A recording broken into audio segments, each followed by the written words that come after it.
Welcome back everyone. Today I have an ASMR video for you that I'm very excited to do because I recently bought a new microphone. So that's what I'm using to record this video, and I hope that you enjoy it. I think the quality on it is really good. So let's just start. I'll have to adjust the way I set it up every now and again because it's not attached to the camera, but we'll see how it goes.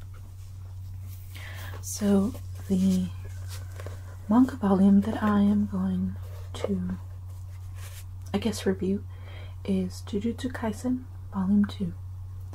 I kind of stopped reading this for a long time because the anime came out and then I got busy and I didn't watch it, but I recently caught up and I love it. It's really good. It does have some misses here and there, but overall I very much enjoyed it. And although Volume 1 was a little lackluster, Volume 2 definitely picked up the story. So I'm very excited to keep reading this. And while I did catch up to the anime,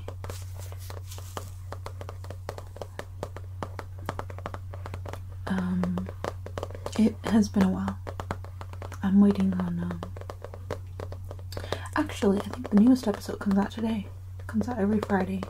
They took a break for the New Year's, and they did like a special Christmas episode or something that talked about like what two people thought about it. I think they were crew members from the show, or voice actors, I don't know. I didn't watch it. But the actual episode should be coming out today. So that's exciting. And because it's been a while since I read this volume, I'll have to remember exactly what happened in this based on the anime. So to give a short summary of what this manga was about, it focuses on the existence of curses. And you'll see this a lot in different anime and manga. They'll take an already existing concept and tweak it just a little so that it's a little bit more unique in their world. So in this world, ghosts and spirits, mainly demons, exist in the form of curses, which are manifestations of people's negative emotions and thoughts. So for example, Japan has a lot of myths, like the ring girl, Hanako-san, and you know, stuff like that. Like, sometimes people just make stuff up so that they have a story to tell in their school. That's basically what that is. So those myths, such as Hanako-san, would manifest an actual curse because so many people associate the idea with negative energy. So much so that it would create a being out of it. So this story focuses on Itadori, and the author is Jiji Akutami, which I've recently learned is female, so that's a nice surprise.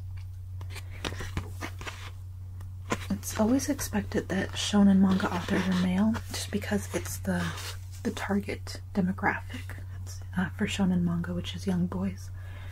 But I'm very pleasantly surprised when I learn it's a woman, because based on what I've read, at least, I haven't read all the manga authored by female authors, but the ones I have read are really good.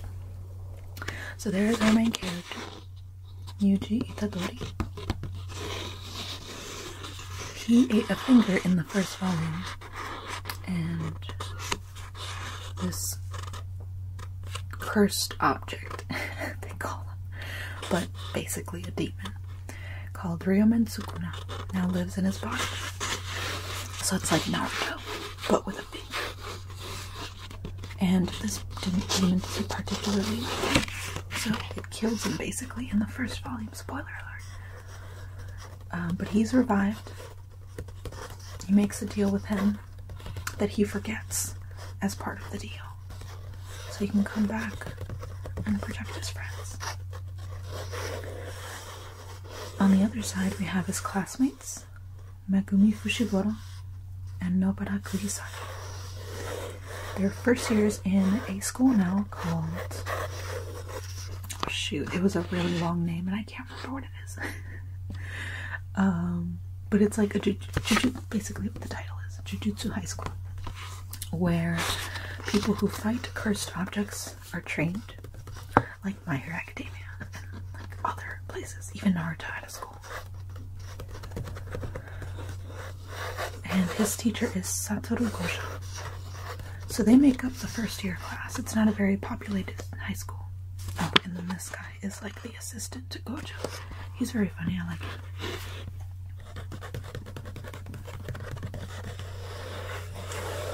So with the first volume, we basically got introduced to their high school system, the classmates, stuff like that. They went into a prison, or they were assigned to go to a prison where a cursed object was wreaking havoc, and a few of the prisoners, or recreational facility, I don't remember which, they're looking for these survivors, one of whose mother is waiting outside. Unfortunately, he's dead. I'm gonna tell you all that now. And the first volume ends with them trying to take care of this very powerful cursed object that is in this prison. And they're both losing badly, so Itadori tells his classmates to just run while he lets out Sukuna to take care of it. And it works. But Sukuna obviously doesn't care about defeating this dude. There he is.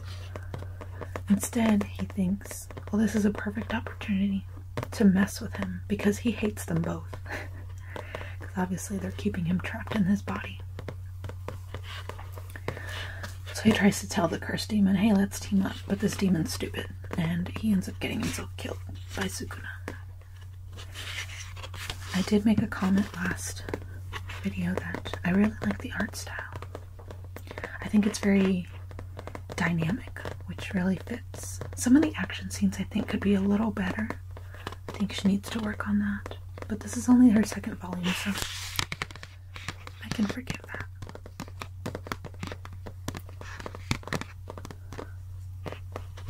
I really like all the creative demon designs. And a lot of the humor is really good in this manga, but it didn't translate well to the anime. I think that needs to be improved upon. But it got better as I kept watching. I made the mistake of watching Crunchyroll's dub. I was very disappointed because I actually really liked the dub they did for, what was it called? It's a very long name. And procrastinating does not help me think of stuff I've forgotten.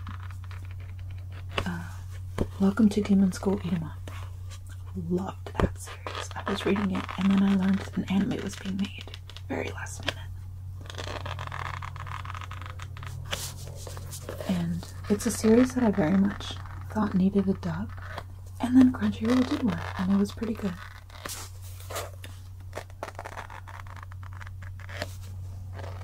But Jujutsu Kaisen stuff needs a lot of work, I think. A lot of the timing.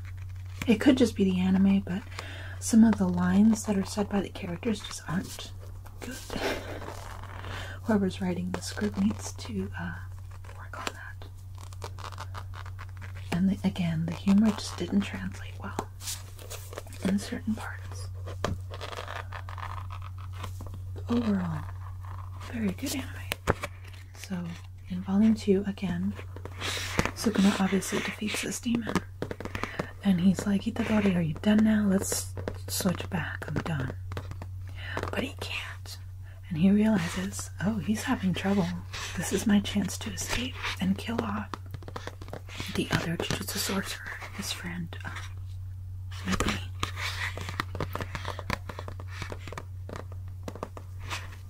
And then they have a spat. This is where Sukuna threatens him and basically rips Itadori's heart out and tells him, if I switch back, he will die.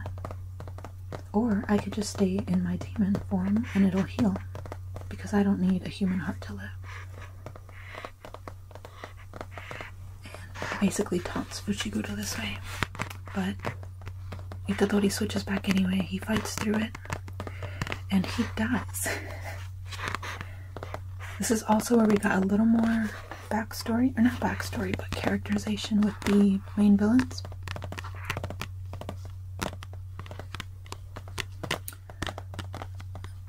And here is this volcano head guy, because a lot of people associate volcanoes with distraction and negative emotions. So we have a personification of, or a curse of volcanoes.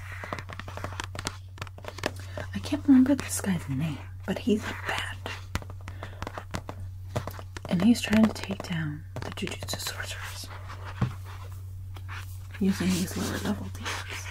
Oh my gosh, this cafe scene. It was terrible in the anime.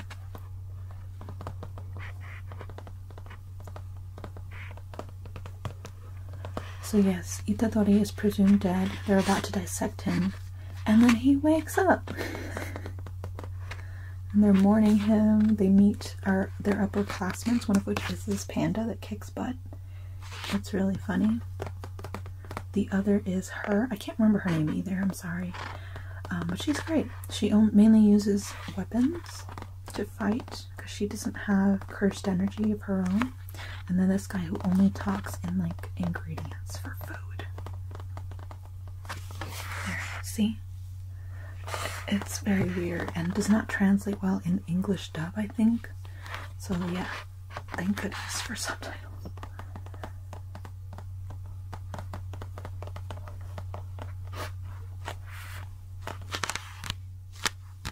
And then here we have this guy talking to this volcano demon, basically trying to convince him to join his cause, because obviously he wants to take down Jujutsu warriors, sorcerers I mean.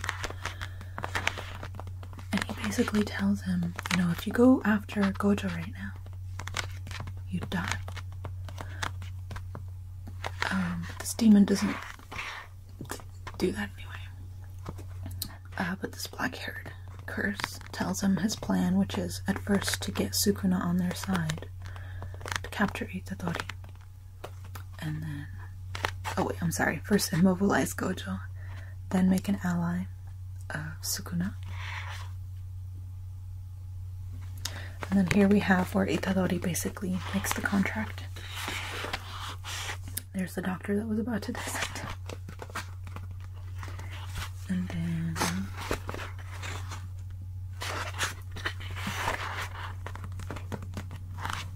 yeah, they fight, and then Itadori obviously is not powerful. Cuts his head off because he is in the domain of Sukuna. So he ends up making a deal. And then he wakes up and freaks everyone out. They just high five, and it's very funny.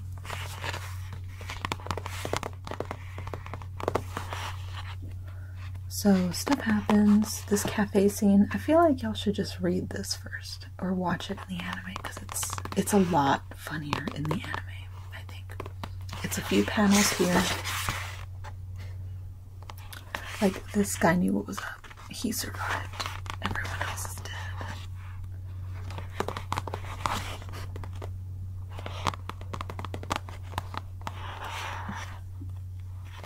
Basically the aftermath of them thinking Itadori is dead. And going to the mom whose son died in that prison, giving her his name tag so she has some closure.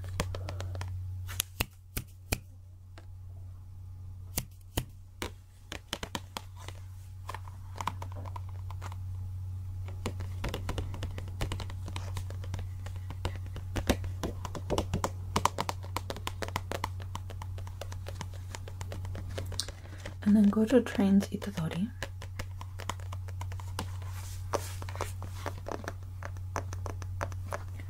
to use his cursed energy by watching movies. he has this little creature thing while he's watching them that will hit him anytime he doesn't have cursed energy flowing out. So he has to watch these movies and not be distracted enough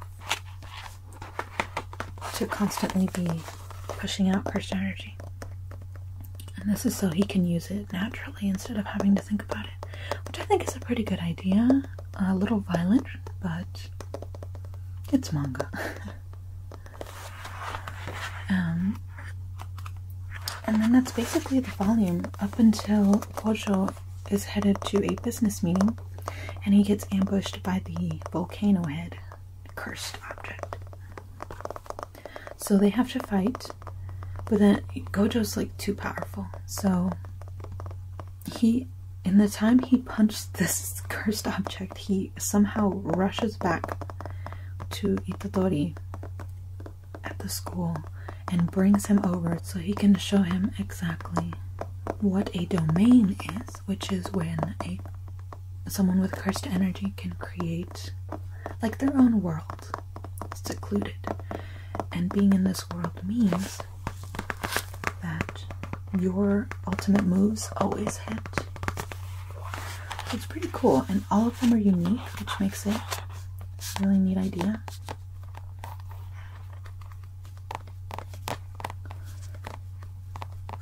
But he's obviously no match for Gojo. He's just like too powerful. There he is trying to desperately beat him. So basically when you're in a domain, you have to be powerful enough to take the hits. And he's obviously super mad. But then we get maskless Gojo, and look how pretty he is. It's great. He was already really funny, and he reminded a lot of people of Kakashi, which I agree with, but only because of the hair and the face thing and the white hair.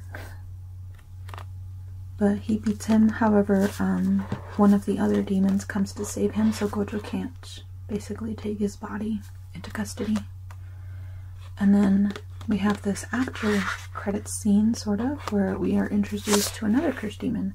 And this one does pop up in the season, and it's animated beautifully. I have not read the interaction in the manga, so I will be getting volume 3 to read ahead. And then also these two. Oh my goodness. I didn't care for the girl, but this guy's kind of funny. And that's it. And there's like, if you get manga volumes versus the anime, usually you get these extra little scenes where the author makes funny comics about their process or something like that, or tells stories. And you saw that a little in between as well.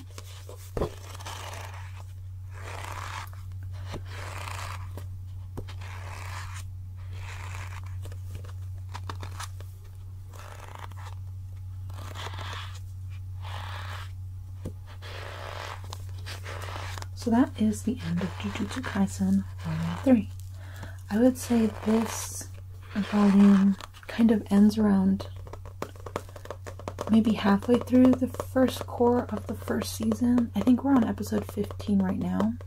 15 is supposed to air today.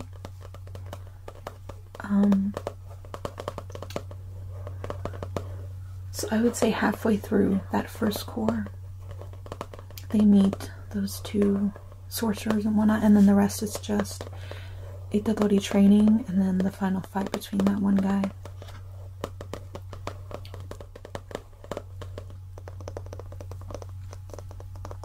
I would say this got a lot of, like, it jumped in popularity once the anime aired, but it was already getting pretty popular, I would say, when it was just the manga. Like, I heard a lot about it, especially I follow some Japanese artists online, and they would often retweet or create fan work of these characters, and that's mainly why I was curious enough to buy the manga, because I wanted to see if the story was good.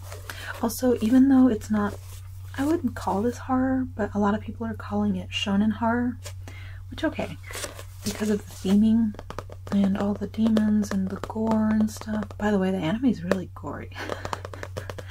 I was surprised they put so much effort into the gore. But I guess you can say that it is somewhat horror-esque, but mainly action-y. But I am a fan of horror, so all the curses and like the character designs and of the demons and stuff was really cool. And that's kind of what attracted me to it. Anything that has a scary tone, I want to give a chance.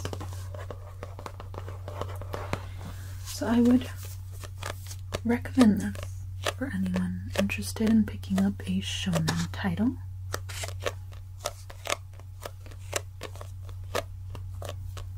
Let me know what y'all think. Right now, I mainly want to review manga, but I can also review anime. Although that might...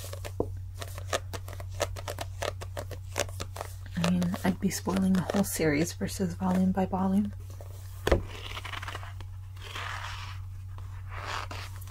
I hope the sound in this one is good, because I have the microphone over here on this side instead of in front of me. Because when I tested it before, it caught my voice way too loud while it was in front of me, even though I was facing over here. So this microphone is very sensitive.